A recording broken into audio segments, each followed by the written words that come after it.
Unbelievable! Are you looking for a no-nonsense property and business podcast? Our mission is to provide jam-packed content straight to your ears, where we can add value and unpick the fluff in the industry. If this sounds like a bit of you, then strap in and hold tight for an episode with Heidi and Dan.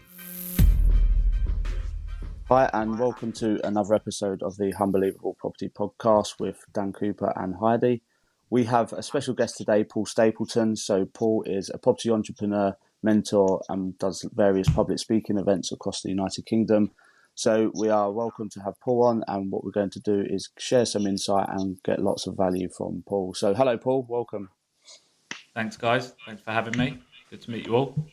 No problem. So, Paul, you obviously know Heidi because you're doing the network at the minute, and you're going to attend the PPN Humberside event soon. Is that right? That's correct. Yeah, looking forward to that next week. Perfect. I've had to drop out. It's my wife's birthday that night. We're going out for a meal, so we'll let you off. Yeah. Any other week I'd be there. But Paul, for our listeners out there, I guess I always like to roll back to the beginning, talk a bit more about your early life and what has led you to where you are now. Yeah, so I think growing up, I saw my dad working hard, a couple of jobs, all the hours under the sun, and then he took the plunge to set up his own business, worked very hard, didn't quite work out and nearly lost everything, but I worked alongside him from the age of 14, and I think I learned a lot from his experience, and I think I learned a lot of what not to do and what to avoid and how you can do things better. But from that point, I kind of realised I probably wasn't built for the corporate world of working for someone 9 to 5, and work for myself from leaving college, set up my first business, and that was kind of the journey of trying lots of different things out, lots of different businesses to get to where I am now. Perfect. It'd be interesting. What did you study at college? Was it business related?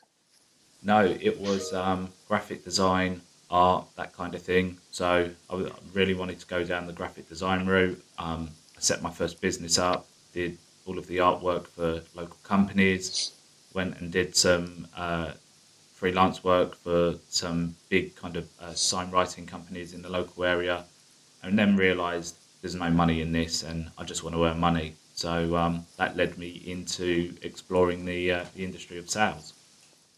Brilliant. I mean, I'm in sales myself, so it can be a very lucrative career. Obviously, if you do well, it is not for everyone, which you see. Mm-hmm. So, what's your sales background? How did you fall into sales from that? What was the transition? So, my dad had a restaurant, and I would work there on the afternoons, and there was just a group of people that would always come in, super successful, nice suits, and that led me to kind of finding out what it was that they did. They did investment sales, went out to look for that kind of role, found a company that was just starting out that was looking for consultants on a freelance basis. Did that for about 4 years. It was, back in the day, hardcore cold calling, really tough start. But Wolf of Wall Street stuff. Yeah, it builds you into the character that you are.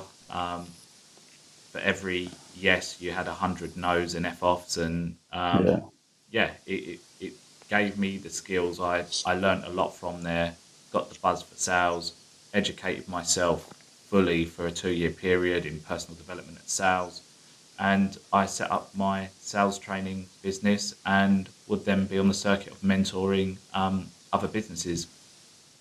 Perfect. So in terms of how many years that has taken from leaving college and starting your business to where you are now, because like you say, you're doing your mentoring, your personal speaking. We'll talk about your property stuff in a moment as well and how you got into that. But yeah, how many years sort of did that take? So what am I now? I am 37.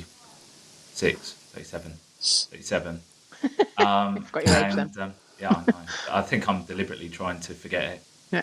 So I've been in sales mentoring for 12 years now. So within 12 years, I've built my businesses up.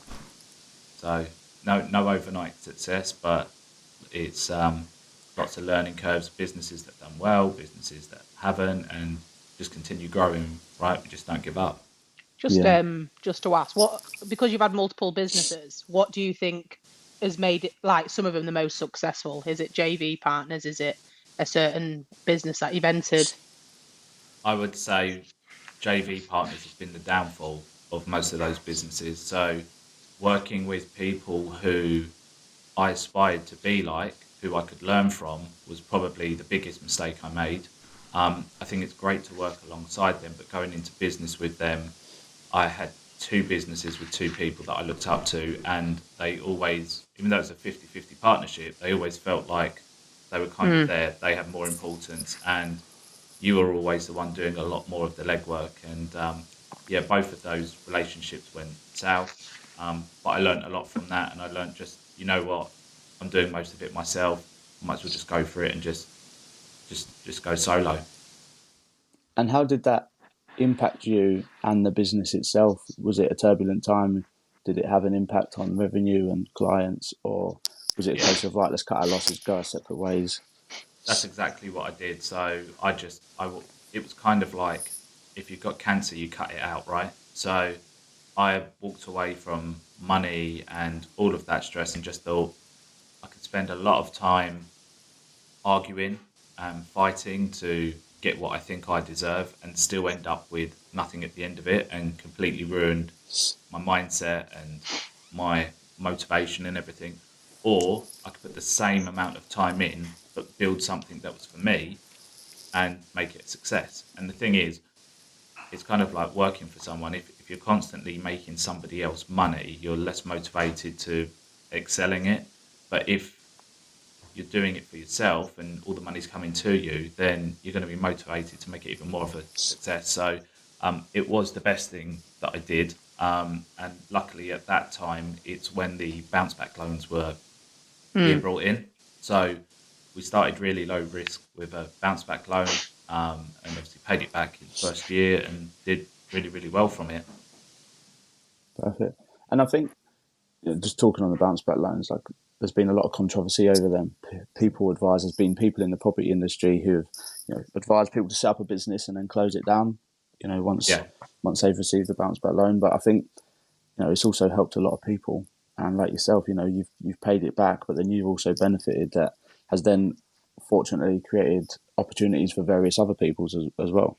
So, it yeah. has that knock on effect as well. It just depends how you use it. But I just wanted to raise that point because they do get a lot of stick. I think a lot of people used it to go out and buy a car and think that they were never going to have to pay it back. Yeah. But it's the cheapest lending as a business that you were ever going to get at 2%, 6 years. Like, depending what industry you're in and what you did with that. If that was just paying for running costs, then it's going to be hard to earn that back. But if it was something that you use, like in property, to make more money from it, use it as leverage, then really quickly you can make that plus profit back and be in a really positive position. Is that something you still use then? Do you still use bounce back loans as like a tool for leverage, or have you got other No, sources now? no. Part of me wishes that I didn't pay it back, because it would be so much easier just to pay the monthly payments at 2% and still have a pot of cash. If you compare that to people out there that are raising investor finance and they're paying 10, 12, Mm. 15% to that investor, if you still had hold of a bounce back loan at 2%, that's an extra 8 to 10% profit margin that you would have been making. But Yeah. again, it's experience, right? Yeah. That's it. What would you say were the biggest challenges with working with a business partner or a JV partner? And the reason I ask this is I believe I work better with a JV partner. I've been in a JV business for a number of years, and I think that's accelerated our growth as Yeah. opposed to hindering it. Essentially, what do you think was the issue for you? I know you said So, about them trying to be, let's say, more senior, but we have yeah, completely different skill sets. I'm the salesperson, the extrovert, the outgoing person, and my business partner, you know, is also great in networking, getting out there, but organised and administrative and stuff like that. yeah, So our skill set sort of compliment. complement. Yeah, That's the word I'm looking for. Yeah. yeah. So I think what I learned from those two failed experiences was, one, I was probably a bit young and naive. Um, Two, there wasn't a clear definition, like you said, of what hat you each wear within the business. Three, we probably wore the same hat, which Yeah. makes it quite tough because that's when you're going to have a difference of opinion. Um, fast forward 2 years ago, I started peak performance events with my business partner Aaron, and I can honestly say we have not had one disagreement, and that's because we both wear completely different hats within the business. We have the same goal, we put the same level of work in, and I think the main thing is we just, like you said, we have different skill sets that complement each other. So he's the social media guy. I don't get in the way of that. He's doing really well with that. I'm the logistics guy. I'm really good at organising the stuff, setting up the events, coming up with ideas. He's great at raising sponsorship, finding the guest speakers. So we're both very clear on what each other's role is. If we do have an idea, then we'll pass it over to each other, but we're never going to step on each other's toes. So I do agree, it can be really beneficial. But again, it's just learning experience, right? If it's something we've never done before, we've never worked with someone before, we're going to make mistakes. We're Yeah, not of going to course. know how to best do it. But my biggest advice would be break down all the different parts of the business, work out what hat you both enjoy wearing, what things your skill set is best at. It doesn't always mean because you enjoy doing something that you're best suited to it, because you might not have the highest skill set in that. So just make a clear definition that you split the jobs 50-50 based on who's most capable of doing it, and then just stick to your role. Yeah, I think that's good advice. And like you say, I think it's important if you're wearing the same hat, and there's going to be clashes. If you're doing two opposite things that complement each other, then it's a recipe for growth, isn't it? It's like two strikers, isn't it, in a football team? They're always going to be competing with each other to be top dog. So, I think just make sure if you are doing it, you know them, you trust them, you understand their background, and that you've just got the same goal out of it as well. The worst is if one of you is looking to build a business and one of you is looking at it as an absolute cash cow. Yeah. Perfect. So what's your day-to-day look like at the moment then, in terms of your businesses? Manic. So as much as I try and say I'm going to do 2 days mentoring, 2 days property, and 1 day events, as you know, with property, something could come up on any time, and you've just got to drop everything and handle it, because obviously time is precious when it comes to deals. So I try and split it so that I have 2 full days, and when I say full days, that's 8 hours of one-to-ones a week. I do 2 days on my property side of the business, and then 1 day on any events that I'm organising. So that might be a peak performance event, it might be one of my training events. We've got a big in-person event coming up in June with YPM magazine, so that's really exciting. So all of these things logistically are huge at organising. So at least a day a week to get those things going. I've got quite a similar sort of, not life to you, because I'm like, you're way up there. But like I do mentoring. I've obviously got the event, property. I do quite a number of things. And as you say, something will always go wrong at a time you don't want it to happen. Last night, something's leaking. I was like, brilliant, another bloody problem. So I've built in like a buffer period per day where there's time allowed for stuff that goes wrong. Do you Yeah. have any structure like that within your day where you can go, right, I've got this period of time where I can mop things up, for example? The simple answer, on the mentoring days, probably not. More likely to have time like that during a property or an event day. But mentoring days, I cram as much as I can in. They are literally back to back, 9 o'clock till 6, 7 o'clock, one after What another. what's the impact that has on you? Because obviously I do a bit of coaching and mentoring, and then sometimes you feel like you absorb that person's emotions and you think, oh my God, I'm so drained. How does that affect Yeah. you if you're doing all that in one day? Yeah, like sometimes it's constant problem solving mentoring, right? Like someone's coming to you and saying, this is what I'm struggling on. And obviously it uses a lot of brain power. So I try to separate those days, so that maybe there's one at the start of the week, one in the middle of the week, so that I have a day to kind of recover, but do some much lighter work. But I have tried spreading the mentoring across multiple days, but then I feel like you lose your momentum on the other tasks if you're jumping between different businesses. So I'm not scared of hard work. Been working since I was 14, so happy with it. are there some days where you get to like maybe the 2 hours before you're going to finish and think, God, I just need to stop now. But I suppose like anything, you just got to push on, right? Yeah, I Definitely. think last night was it like 10 or 11 o'clock at night you text going, oh, I've just finished one-to-ones. I was like, are you mad? Yeah, Like, well, that's the thing. I get a lot of people that are transitioning from full time to going self employed. So they are trying to set this up before they make the plunge. So you've got to be accommodating outside of mm, working hours as well.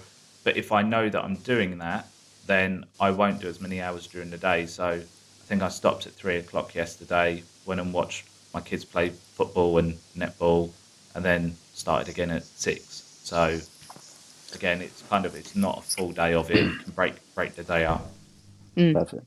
Just for the listeners, what does your clientele and your client base look like in terms of coaching and mentoring? Because there'll be people listening who are from various different disciplines, probably have different directions going forward. Yeah. What's your clientele look like? So because I come from a sales background, a lot of what I do is going to be sales led. So we restructured the business last year so that we have the Training Made Simple Academy.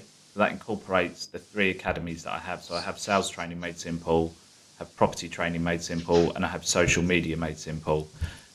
I think they are the 3 things that you need to be successful in property. If you don't have sales skills, you can't negotiate, you can't objection handle, you can't problem solve, you don't know how to sell to an investor, you don't know how to negotiate with a vendor. If you don't have property knowledge, well, then you're going to be limited to your options when you look at a deal. I like to look at a deal from 4 or 5 different angles to see if I can make something that doesn't look like a deal actually work.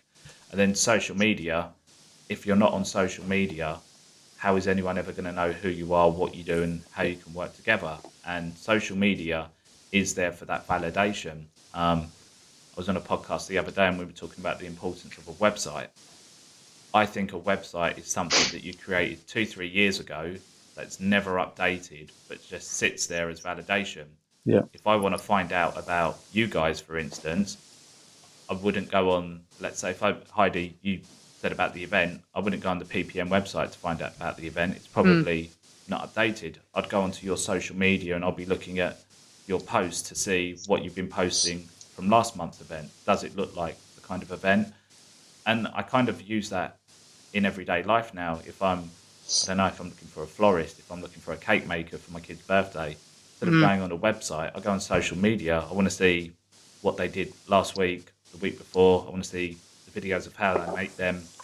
And that's the kind of stuff that sells me. So I think we can roll that not only into property, but every other business that I teach as well. So it's not just property led, my training. I do social media and sales training with recruitment companies, insurance companies, individuals with businesses that just need to have a burst of growth in their business. That sounds really good. And I think as well with social media, because I bang on about this all the time. Sometimes I post twice a day and people are like, God, you're really annoying. And I'm like, but I'm there.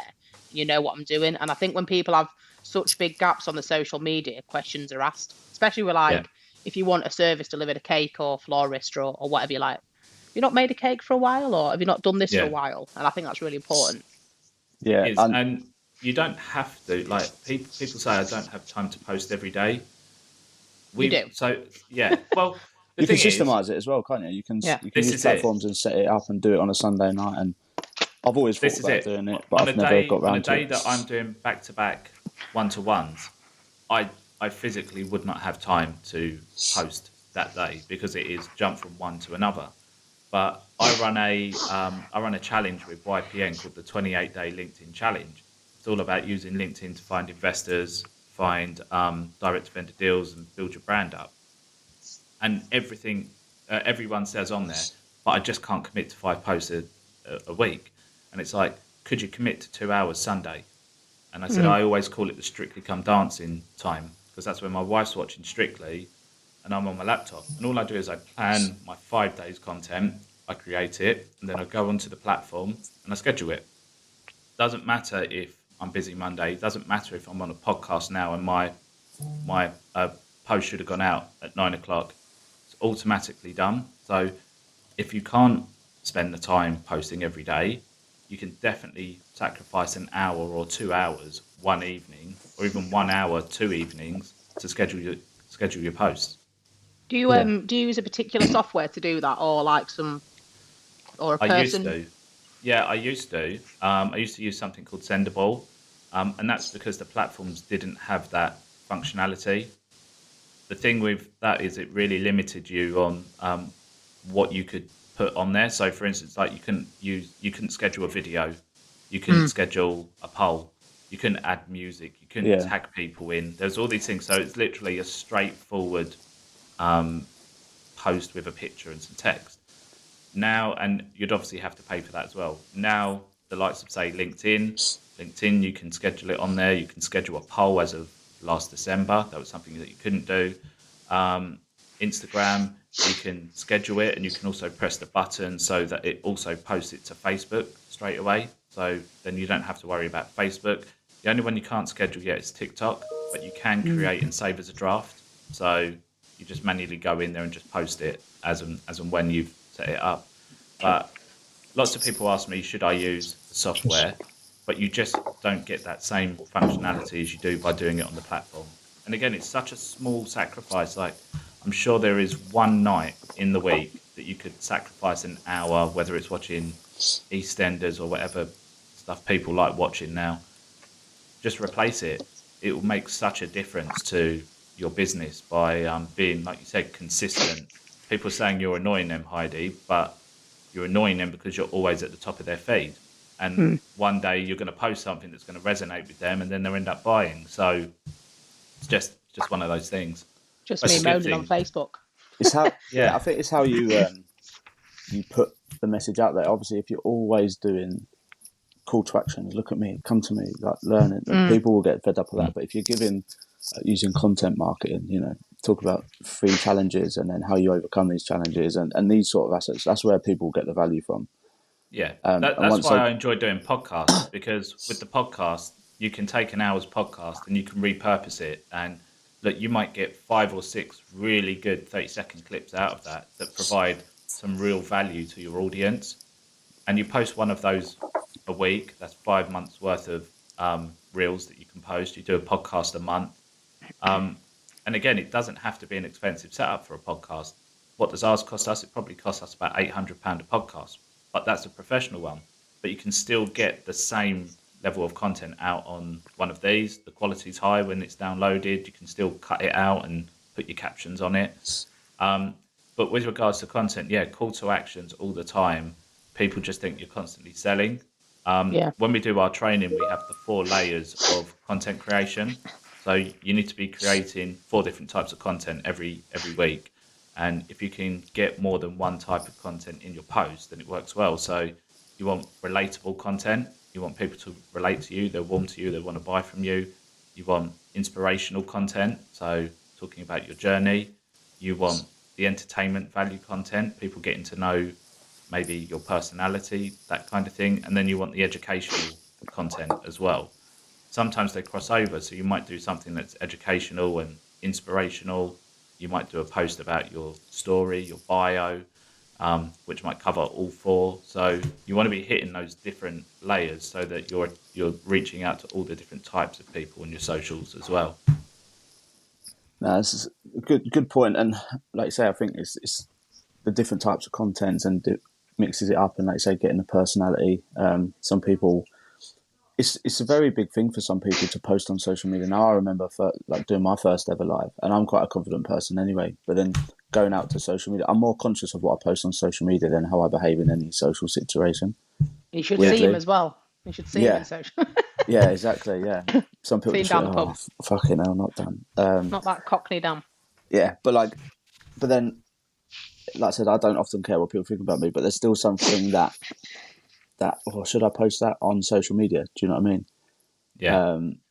Because that's where you get trolls, isn't it? Like, depending how you are in the social trolls situation. are good. Yeah, trolls it's good. Are good though, right? Because they help with engagement and they Definitely. help push the algorithm. So I'm not saying you always want to be controversial, but if you can split the audience where 50% are yes and 50% are no, you won't have to do too much because they'll just internally be arguing in the comments. And I've had that every before. bit of engagement pushes it. Yeah, Yeah, it does. My business partner, he's a approaching 300,000 followers now on TikTok, and he'll get millions of views on something just because he will divide the audience down the middle, and he'll have the die-hard followers that will back him and argue with anyone that says anything nasty about him.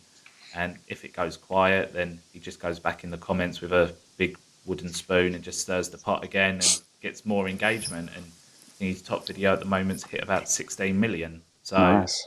That's amazing. What's his name? Yeah. Do you mind sharing it on the podcast? it's I'll do some free advertising for him. So it's Aaron Knightley. Aaron Knightley, Well- perfect. We'll check him out. You think, because I C-bomb all the time, and that's at the minute not controversial enough, and people just know me for doing that now. So I feel like getting on TikTok and shouting it. You have to just go cut a door in half with a chainsaw and pretend you're evicting a tenant. Who knows? Oh, Yeah. if I actually We did won't mention videos it on how I backwards, evict yeah. tenants, yeah. Yeah. But But then one of the, he's hitting the entertainment value content, right? Yeah. That's the stuff that people are finding entertaining, and that will do well on the likes of maybe TikTok and yeah. Instagram. Might not do well on LinkedIn and Facebook. Oh, no. So you've got to have the different kind of content. To maybe the educational stuff will do well on Facebook and LinkedIn, but no one will care on Instagram and TikTok because they just want entertainment stuff. Yeah. They just want videos and stuff to entertain them. That was leading me on to my next question, and basically it was going to say, like, in terms of the platforms you have, the TikTok, the Instagram, the Facebook, LinkedIn, you know, you can't do the same content and post across every single one because of different audiences. Where do you find is the strongest for finding, let's say, vendors versus investors or sales clients? So for me, if I was just to think logically, I would say, right, for your business, for the mentoring, it would be, you know, across most of the platforms, TikTok, like the short reels of you doing public speaking and mentoring and coaching advice, you know, because you could do them into short clips, top 5 tips, you know, lead generation, but then LinkedIn as well. There's loads of sales professionals out there and companies that will utilize your services. But then in terms, where do you think is the strongest one at the minute for you as a business? Well, again, it depends what business. If I'm thinking about peak performance and events, Facebook, Instagram, and LinkedIn do really well for generating ticket sales and generating exposure.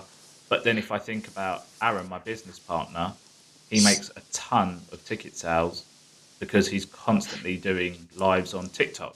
So again, it's wherever your audience is. If I'm looking at my property business, well, people will be shocked, but I get 80% of my deals from LinkedIn. So I get direct to vendor deals from there. And in the last 4 years, we've totaled up nearly, or just over, should I say now, because we had one complete this week, £600,000 worth of commissions in 4 years from leads that we've got directly from LinkedIn. Also, investors, LinkedIn is definitely the place to do it. It's a professional platform, right? But if I'm thinking about my mentoring business, I think Facebook is great for my mentoring business. The reason I think that is because how many people have spent years building groups of property professionals and people interested in property. You just need to join as many groups as you can and work with other people's audiences as well. So Facebook works really well. I'm probably going to get banned from some groups now for saying that. But it's true. Like, people will be in my group and they'll be pitching their services. So it kind of works full circle. But providing value on a professional platform like LinkedIn, for instance, gets me a lot of clients as well. What's do you have like a main property strategy, or do you do several, or do you have like a niche? What's your sort of game? So I do something called overage sourcing, which we're obviously going to talk about at your event. Overage sourcing is, I'd say, a bit more. It's going to be something where you're a bit more experienced and you're a bit more confident in pitching and stuff like that. But typically with overage sourcing, you're making 5-figure commissions. So I think our average fee last year was 11,200. That was based on average price of 120 grand. So it's around 10% fees. So that's what I specialize in doing within my property business. But then we take those commissions, and I don't own a single property other than the one that I live in. I don't own a single property. That's not because I can't afford to. It's a choice. I don't think buying a property and making a few £100 a month is the best way to build a substantial pot towards retirement. So I put my money into assisted sales. Yeah, So I don't know if you know much about assisted sales, but yeah, it allows us to flip other people's properties without buying them. So we avoid all of those unrecoverable costs when purchasing a property, which typically can be the difference between making a profit and not making a profit. So a typical return on investment on an assisted sale for us would be somewhere between 200 and 300%. yeah. I Yeah. guess there's two ways you can look at that avenue as well. Is you can do it whereby you can JV with an investor who's doing a flip, for example, but don't have all the funds. So you say, right, we'll go halves on the flip and then do a profit share or whatever it is on the uplift over X amount. Or you can go out to the market and various people out there who can't afford to refurb their own home but want to sell and do whatever. Like that's another market. So you've got the investor property networking market that you're already in, but then Yeah. the domestic market, I guess, of the UK Yeah. homeowner. I mean, like the probate market is probably the best place to target because it's been lived in for the last 40 years, not been updated since the Yeah, 60s. Some people can't see past it. They might be wanting to get as much money as possible, and that's putting off developers because by the time they pay stamps, legals, and yeah, borrowing costs, and that it doesn't work. We can eradicate those borrowing costs and the purchasing costs, and say that's profit on that deal, or we can still offer them the same price as long as I'm making twice the money that I put in. Then I'm happy. Some people are happy to make double. Some people are happy to make less. I don't see the need to risk capital to make double when I know I could just do an overage sourcing deal and make 10 grand. yeah, So for me to put 10 grand in and make 10 grand back, that to me, that's high risk knowing that I could just find a straightforward deal and sell it on for 10 grand. So yeah, for me to put my capital in, I would need to make 20,000, for yeah. instance. Yeah. So how would you sort of like structure that high level? So let's say a property is, they want to achieve 80k in a sale for it, but it's worth 130. Would you say, I'll spend 10k on it? This is a set price. Anything over is profit share. I'll get my money back plus X. How do you structure it? So what I like about assisted sales is no one sale is going to be the same. So Yeah, every single one is different, and that's where your creativity and your problem solving comes in. So obviously you want to get it for the cheapest possible price to maximize your return, but at the same time you want to ensure that the vendor is comfortable and happy with what's going on as well. So there's going to be instances where maybe they are stuck on money and they are needing a quick sale, but maybe you need 3-4 weeks to carry out the work. So offering things like we'll cover your mortgage until completion if they're on an interest only loan helps kind of settle, and it might be like the little sweetener that's yeah, needed. You might offer to pay legals, you might offer to pay the agent fee.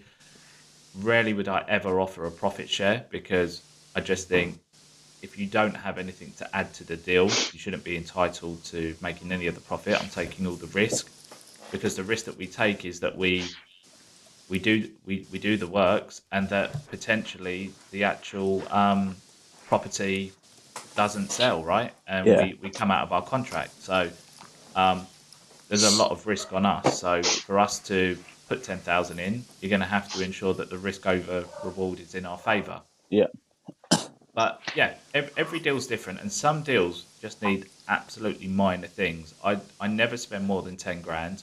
The cheapest one I've done is 3.5 grand, and wow. even on 3.5 grand, we made £16,000 profit. So it's still a really good way of doing deals. Yeah, it's fantastic. How do you find your assisted sales? Because obviously, if they're all different, do you run Facebook ads for like distressed sellers? Do you get your leads from LinkedIn and then you problem solve for that person? So I have never ever paid for advertising. I don't believe that you need to pay for advertising. I think if your message is right that you're putting out on social media, and you have a good business that you sorry, the dogs are barking in the background. I was going to say, I didn't know whose bring the dogs dog they on. were. Yeah. Yeah. Mine died, sadly, so it's not mine. I was going to say, we'll just blame Heidi again with the mic issues. Yeah. Yeah. I'm not barking, I But promise. but no, definitely using Rightmove, for instance. So looking at properties that have been listed for a long time, using widgets on Google Chrome like Property Tracker, which will show you the history of the property's price reductions, will allow you to maybe look at more motivated people. So if someone's reduced their property 3-4 times over a 6-month period, if you can justify that initial first price that it was listed at as being your end value, and you can pick that up at a 20-30% discount, what they're asking for now, that's a great place to be. Typically, an assisted sale isn't going to be easy to negotiate on a property that's just come to market. So they will want to test the market out, see what they can get. Putting the right message out on social media works really well.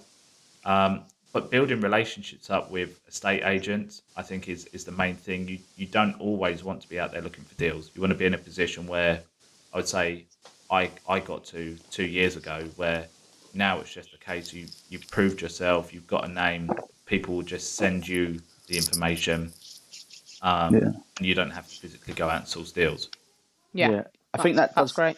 That does take time, because I think you have to build your credibility, build your experience, build your portfolio. And for me, I remember when I first started sourcing in 2019, I was like going hell for leather, doing every viewing under the sun and everything. But then it got to a point, once I'd done a few BRRs for myself and for investors, and people then just say, Dan, I've got this property. Can you look at it? Can you sell it for me? It's one of my own. Can you do it? Or, and it got to a point where, for a period of time, I can't remember the last time I went and viewed a property through an agent. But I've been out for a while, and I'm like, right, back to fucking square one. Go back and do it. I don't do anything. I think the closest place that I do anything is Lincolnshire, and that's still a 2-and-a-bit-hour drive from me. So for me to come out of my nice warm office and go and view a property, it has to be something special. So I just use Uber, like a third-party viewing company. It's cheaper than fuel. It's cheaper than the train. They do a good enough job for me. And also, I think when you present a Viewer report, so I get Viewer to do 12 pictures, video walkthrough, and do like a full property report, about £120. But when I present that to an investor, it's an unbiased view of the house. It's not me, the salesman, trying to polish it up. And it reduces the number of viewings that most of my southern investors will do, because they'll trust a third party. I'll also give them the details of the agent that went to do it, the viewer agent, so that if they want to back up and support the information, which they never do, they have the details to contact them as well. And I just say to them, if you ever take a call, I'll sort you out a drink. Yeah, the good thing about... Sorry. No, go. I was going to say, the good thing about Viewer, like I've used that before, is it's helped us secure like sales on properties that are, like say, over an hour to go to. So if you're looking at scaling a business and you can systemize it and utilize, as long as you're not paying 120 quid a viewing all the time for something that might not come to fruition, but certainly it's something that you can help scale your business over a larger geographical area while you're focusing on the strategic stuff and leveraging the viewing. Yeah. I mean, look, we do a lot in Cumbria, and I made the mistake of driving to Cumbria once, and it was 6.5 hours. And it was Carlisle, which is like the most northern point before you get to Scotland. And what I didn't appreciate is I set up all of these viewings in Cumbria thinking, okay, well, we're there, we can get to them. But it's like the M25. You have to drive all the way around to get to every place. And we were just like, we're never doing this again. We were up there for 2 days. There was 3 of us. It was 2 nights in a hotel. And when you add it all up and you just think it would have cost us 10% of this cost to do Viewbar.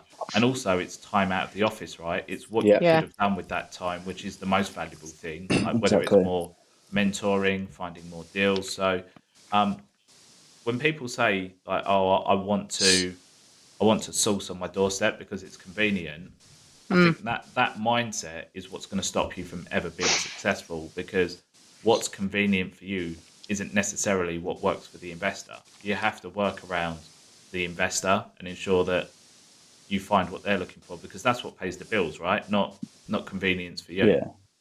And there are companies out there who, for example, run Facebook ads, have systems in place, get a lead, qualify it, do all of that stuff. I think they use an asset management company as opposed to like Vuber. So an asset management company, Yeah. they'll unbiased report, sort of do a survey valuation for a nominal fee. And then, like you say, the homeowner provides all the information, photos, walk through on WhatsApp. You don't even have to view the property. And if you've got such an investor base looking at all regions across the UK, there you go. Do you know? And it's finding that target market. And I think having the right investors. When I first started, you fucking wet behind the ears and eager. And then everyone's like, I want all money out, deal, this, that, the other. And you think, oh, I'll try it. And then after a while, you're like, no, I want to work with, people who are time poor, who they want to build an asset base over a long period of time, form more of a strategic relationship with as opposed to just a transactional. And they want to get 10 properties over the next 10 years, and they're happy with a 8-10% ROI because they know that they're putting their retained profits into property as opposed to being taxed on them, because directors loaning them out of their business, I believe, is there's tax benefits and tax relief from doing that to then putting into property as opposed to having in their you definitely have to find your niche, because like with a typical mentee of mine is someone that's already been through some really expensive shit training. Typically they go on a 2-day course, they come out with all this excitement from the course, and then they hit the real world and they're like, shit, what and do they I message do? everyone on Facebook. And then every other £1 masterclass attendee is the same. They're like, oh yeah, I did this, and take this script, and scripts don't work, and someone gives you an objection and you're like, how do I handle that? And then you crumble and hang up the phone. So the first thing I do is I identify what their niche is and their strategy. So they say, right, I live in London and I want to do buy-to-lets within a 1/4 mile radius of where I live. Cool. Let's look at your area, and we look at what's the average house price, what's the average rent, what's that yield. Right, 3%, buy-to-let doesn't work in London, move on. And until they work out exactly what that strategy, niche and location is, we don't do anything else, because it's pointless teaching someone anything else until what they want to do actually works, right? You don't want to be looking for this needle in the haystack. If supply is really low but demand's really high, you're always going to get outbid by a homeowner, because they're not buying for business, they're buying for emotion, so they're paying more to live there. But then you don't want to invest into an area that's got a really high supply with a low demand, because then you're just never going to make any growth. So the rules of like supply and demand for picking your area aren't like it usually would be for maybe like a product. You want a good steady supply, you want a good steady or a high demand, but too many people look at convenience for them. So once we identify that, then it's identifying, well, what kind of clients do you think are going to buy this product? So do we think a property investor, is going to be happy with a 6% gross yield right now? Probably not. So we wouldn't look at property investors. But are my clients happy with 6.5% gross yields? Yes, they are, because they're not property investors. They're retail investors that come through financial advisor, a mortgage broker, a solicitor. They haven't been brainwashed, fed the BMV, the BRR, and below market value discounts and all of this. If 6% is a good return for them in comparison to what they're seeing where their money currently is, then they'll buy from me. So it's just about, at the start, identifying your niche, your location, your strategy. Do all of those three work together first? Is there a tick on all of those? I've got people that are looking at serviced accommodation that they want to do, but they're in the arse end of the world, and you just think, well, nobody will want to rent that on a nightly basis because it doesn't offer anything. So again, it's really giving them harsh realities from the start as to what you need to do before you get going. I'm like that with I've got investors, because we're near Hull, North Lincolnshire. I've got investors that think we've got 60 grand properties, but they can charge a London nightly rate, and it's like, no, 60 quid a night here, and they're like, what, 60 quid a night? I'm like, yeah, it's shit. So they don't get it. It's interesting to squash their dreams straight away. It's like you're saying, it's ensuring that the person you're speaking to, like Heidi or me or someone else in the area, knows the market, because I think what a lot of people do is come off these courses, think, right, I'm going to absolutely go for it. And for example, Heidi had someone sent her a deal sheet, and I was looking for it. And then there was a few. I just picked a few things out of it. I was like, right, the net yield's wrong. This is this wrong. This is this wrong. Do you know what I mean? Like they're putting stuff together, and I think missing information out. Whether they're doing it on purpose or they're not sure. Naive. It's, but like, it's really interesting you say that though, because I did I do a fortnightly free webinar for people that are thinking about getting into property sourcing, deal packaging, whatever you want to call it. Send us the link for that, and we'll put it in the show notes as well. Wicked. Okay. And one thing that people are always shocked at is when I'm talking about actually packaging a deal is the limit of information that I tell them to put in. And I always tell them you only go with factual information. So do we know the purchase price? Yes. Is that factual? It is factual. Do we know the address? Yes. Is that factual? Yes. Is the property tenanted? Yep. What's the rent? £500. It's factual information. We go with that. So now we know what the gross yield is. Yeah. Have we been given what they're currently paying on insurance, what their current management fee is? All of that information is factual.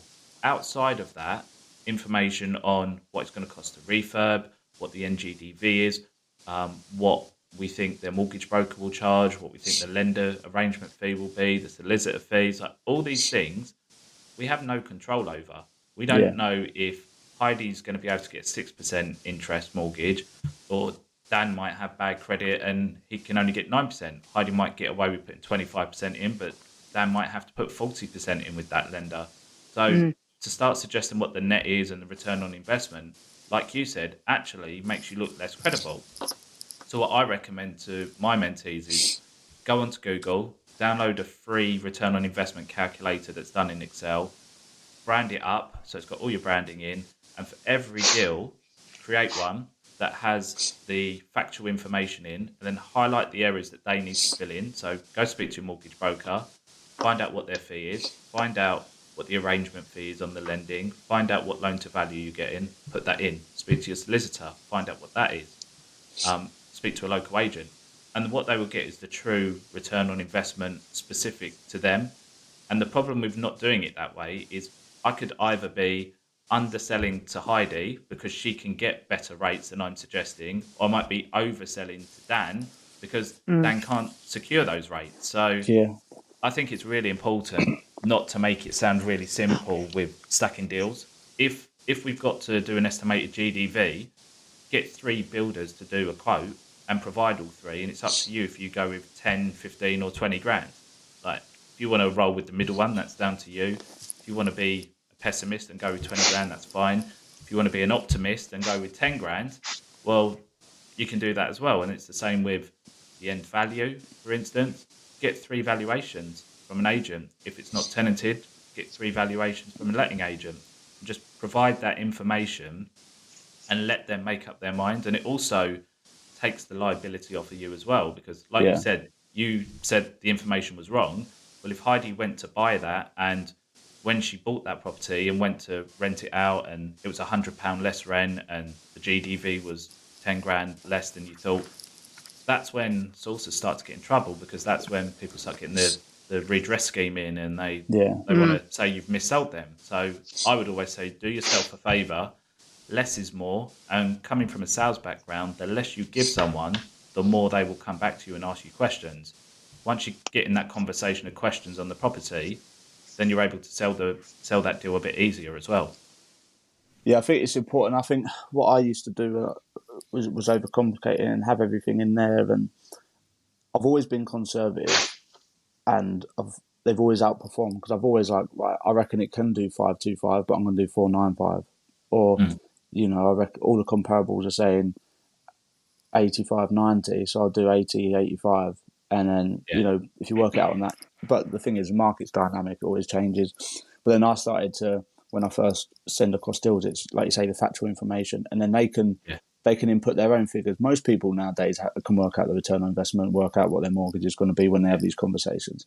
They probably have a decision in principle already anyway when looking for property. And the great thing about creating that branded calculator is that's something they can go on to use time and time again, whether it's your deal or not. But every time they use that, they're still reminded of you as well.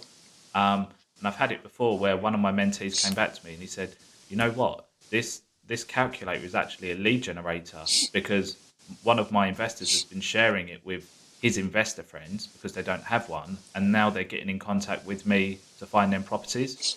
Nice. And what we've been doing is we've been using it as a lead magnet as well. So we've been putting on social media, anyone that's struggling to work out their return on investment, we've created a free downloadable Excel document that has all the formulas. Click the link below, you can download it for free. They put in their details, you have a couple of qualifying questions, and then you can work out if that's a good enough investor for you to reach out to as well. They get something for free that you never actually designed yourself, you downloaded it online, but in return it's a good way of building your database. Certainly. Yeah, definitely. And like you say, lead magnets there from investors, and then that only snowballs. The more people that are satisfied, the more people are going to use it. Exactly.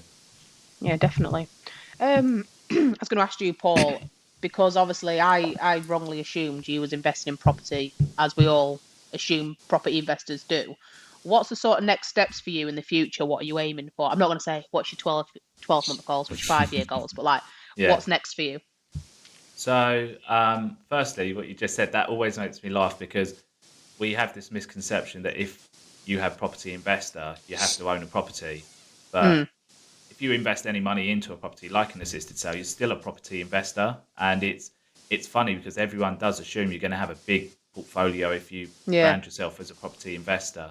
But for me, the long-term goal, so I have a financial figure that I need to reach, cash, before I then invest into something that I will buy and hold, which will be a commercial style investment. And that is the retirement part. So I have a certain figure which will get me that magic figure of 10 grand a month net passive income. Will that So be for a SaaS, or will that just be? yeah, Yeah. I'll do it through a SaaS. But I'm never going to get there. I'd probably have to have 150 houses netting £250 a month in order to get there. Yeah. So for me to buy and hold and build a portfolio right now, I'll be going till I'm probably 70, 80. But for me to invest 3 grand, make that into 10, invest 10, make it into 20, and all these little things that we're doing now, we're growing where we're not doubling the money, we're tripling, quadrupling the money every year, because we can use that same pot of cash. Let's say worst case scenario, it takes 4 months from agreeing a deal, carrying out the work to get it to completion. We can still use that same pot of money 3 times within a year, subject to obviously deals being available. They're not always readily available, but you can turn that money over 2 to 3 times in a year, maybe 4 times if you can turn it over every 3 months. So you'll get there a lot quicker. But I'm not doing anything towards a pension other than building this pot of cash that I can buy a couple of commercial properties that will just give me that recurring revenue every single month. That might take 5 years, might take 10 years, who knows. Have you given yourself a little target? So me and Dan have given ourselves little targets for the end of the year, and we're like, right, this has been broken down into doing this each month, this each week, or whatever. Have you given yourself, if I sell so many properties, I'll achieve it by this time? Yeah, I mean, like, I have my targets for for each individual business. I think my targets have changed from being financial now, so they're more like success led. So how many people I want on the academy, how many events that I want to run, they all result in money coming in. But I've changed the focus away from chasing money now, and it's chasing the success of the businesses and growing the businesses. So Yeah. I guess the money will be that byproduct that will come from them. Like I said last year, I hosted my first solo property event last year in Milton Keynes. The event space that we went to had multiple different rooms. The one we took was a 50-person event room. And when I looked around, they had this huge auditorium that is for 500 people. And I just said to them, I would love in the next year or 2 years, don't know if it's unrealistic, to be able to hold an event here. Well, roll on to January. We've now put the deposit down, secured the event space, and we're going to be doing a 400-person event in June at that place. So my goals are mainly led for the business. Yes, we'll make money out of that event, but that's kind of like the byproduct for me. Yeah. Where's your event going to be? It's going to be in Milton Keynes, so I think Milton Keynes is quite a good area logistically for people to get to. It's Yeah. on the same train line that leads from Manchester to Liverpool into London, so about an hour from London, 2 hours from Manchester to Liverpool, an hour and a half from Manchester to Liverpool. But yeah, it's a great place, 200 parking spaces. So again, anyone that's driving, it's good. But really excited about that event. More info to come out on that later this month. Do But it's you going to have be a date confirmed? Yes, it's Saturday the 15th of June. It's a full day event. So there are 2 ticket types. There are VIP tickets and standard tickets. Standard tickets get you access to the daytime event. So it's 9 till 5. First part of the day is going to be around property. So it's going to be property-led, property knowledge, strategies, stuff like that. No selling on the stage. Absolutely. We're not running to the back of the room. There's no card machines. It's purely. That's when I get my steps in. Yeah. Well, look, you're welcome to show people to their seats. You'll get your steps in doing 500 of those. But the second part, we're changing it up. I think, as I said, within my mentoring business, there's no point just being an encyclopedia of property knowledge. You need that practical skill set to be able to go and apply it. So it's all entrepreneur based, which is kind of like the peak performance element coming in. So we've got a sales trainer coming in to talk about negotiating, objection handling. We've got a mindset coach coming. I think one of the biggest things for a lot of new people is imposter syndrome, doubting themselves, having that confidence. So we're going to end on a big talk from that. We've got a lead generator coming in, talking about alternative ways of lead generating, funnels, stuff like that.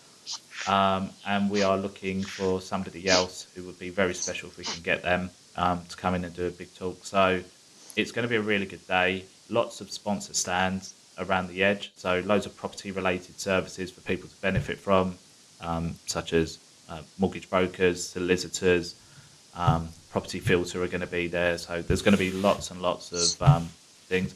And then in the evening for the VIPs, we've got a big celebration for the 15th anniversary of YPM magazine. Got a local restaurant coming to do the catering, music, drink, some entertainment. So it's going to be a really, really busy day, really fun-packed day. I don't know if anyone else has done anything like this. I don't think they have. So for our first event together, we pull it off, which I'm sure we will. It's going to be a bit of a game changer. So looking forward to it. Sounds good. Sounds Should we brilliant. bring a bus from Hull, Dan? Yeah. Like everyone in, We'll boss. get down. Party bus. There we go. Party Get everyone in my van. No, it sounds good. It'll be really good. We've really put a lot of thought into who we can have on stage, who can provide huge amounts of value. As I said, we are adamant it's a no pitch policy. If you want to go to any of the stands in the event and talk to people about buying their products, that's cool. Yeah. But the main thing is there is no pitching on the stage. We're not upselling anything on the stage. It's purely come, learn, take huge amounts of knowledge away, network with 400 people, and just have a good time, really. Well, to be fair, you've offered so much value in the last hour. I think a whole day of that would be amazing. Yeah, certainly, well, I'm hoping my voice could hold out. Lemon juice, be all right. Yeah, be fine. So, Paul, just on the back of that, obviously, if you send us all the links for the things we've discussed today, so your event and how people can find you, then we'll put them in there. So, hopefully people listen to this might be drawn towards your event. With regards to how people do find you, can you just share your socials? Yeah, so just Paul Stapleton across all socials, so LinkedIn, Facebook, Insta, TikTok. You can find me that way, YouTube. But yeah, just reach out on any platform. I'm on them all. Perfect. Awesome. And you talk about mentorship a lot and coaching. Do you invest in mentors yourself? Do you have anyone out there who mentors or coaches you? I'm really fortunate that with Peak Performance, we have created such a good brand that the speakers that we get become friends. And so, for instance, on Monday, we had Daniel Priestley, who spoke at our last event. Daniel is probably the best lead generator in the world, I would say. So he's written books such as Oversubscribed, Key Person of Influence. He is the founder of Den and Scorecard Marketing Score app. So having time with him after the event and picking his brains, that kind of stuff, that's what people would pay tens of thousands of pounds for. Yeah. We have the luxury of them being our friends, being very close with them, and getting all of that. So we have lots of mentors, but luckily they are friends that would give us the time and are happy to help us. Yeah. We've got lots of people linked to Lord Sugar that provide us with lots of advice, like Mark Wright, who won the very first Apprentice, one of the most he was amazing. ones. He was. Yeah, so Mark spoke at our The second Aussie event. guy, wasn't he? Yeah, was it one of the first ones? Surely it was a lot later than that, wasn't it? No. I think it's one I'm of like the a first. super fan. Yeah. Really? I thought it was well later than that. Well, when you see the picture of him, you'll definitely see it was old. But is it the first investment one, not the job one? I can't remember Because they used to do a 250 grand salary, didn't they? Yeah. So he was a speaker at our second event. Great event. Brought a lot of his friends with him, and that led to one of his friends who's in business with Lord Sugar reaching out and being the main sponsor of Peak Performance. So that was great credibility for us. Lord Sugar did a couple of little videos for us, just endorsing the event, which was good. Nice. So, yeah, we're quite blessed with our network that I haven't personally. I've been to events, and I learn a lot from reading, but I haven't personally gone on to have a mentor because I constantly have these people around me that whenever you do a podcast, you get a good hour after with them and we can pick their brains and stuff like that. Perfect. No, that's great. And sounds awesome. Perfect. So yeah, Paul, I guess we'll wrap up here. But thanks for sharing all the information. That it's been a great insight into your experience, your growth, and it's credible what you're trying to do and do back to the community and help people get to where you are and be strategic in their decisions, I guess, through property. Yeah, I think you've got to plan, haven't you? You've got to plan to succeed. If you don't, you plan to fail, right? So that's it, yeah. Very good. Yeah. Just before we finish, we normally do like a charity shout out. So like a little bit of free advertising for a charity. Have you got like a favourite charity you like to go to? Yeah, it's a well-known one. Probably cancer research, just because my grandparents all died from cancer, so that's probably the one that has the is closest to me. But yeah, probably just cancer research. Brilliant. Awesome, thank you very much. Cheers, Paul. Perfect. Thanks a lot, and I'll see you soon. Yeah, thank you very much. Cheers. Unbelievable. Thank you for joining us this week. We hope we added value to your day. Stay tuned and see you next time for another unbelievable episode. See you next time.